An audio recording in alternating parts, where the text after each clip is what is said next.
আজ জগদ্ধাত্রী পুজোর মহাপঞ্চমী। আর এই মহাপঞ্চমী দিনে পূর্ব মেদিনীপুরের নন্দকুমার ব্লকের অন্তর্গত খঞ্চিতে জগদ্ধাত্রী পুজোর শুভ সূচনা করলেন রাজ্যের বিরোধী দলনেতা শুভেন্দু অধিকারী।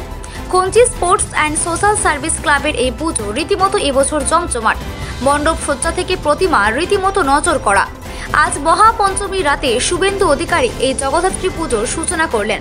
পাশাপাশি এদিনে তার বক্তব্যে রাজ্যে নারী নিরাপত্তার অভাব, ধর্মীয় সংকট এবং এসআইআর নিয়ে মুখ খোলেন তিনি। না, অভয়া বিচার পায়নি, কিচ্ছু হবে না, মানুষ প্রস্তুত।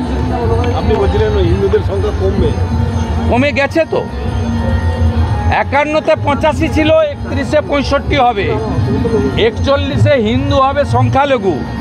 তখন সংবিধান, ধর্মনিরপেক্ষতা বলে কোনো শব্দ থাকবে না, তখন সারিয়া কানুন চলবে। কালী ঠাকুরকে প্রিজন ভ্যানে উঠতে দেখলাম, ইংরেজরাও এত সাহস দেখায়নি। দাদা, যারা তুলেছে তারা ধ্বংস হয়ে যাবে, এটুকু বলতে পারি। চালি আরি জাপতাপ নেই, অতএব মমতা ব্যানার্জি কিছু করতে পারবে না। আরি জাপতাপ ছিল বলে যা খুশি করেছে।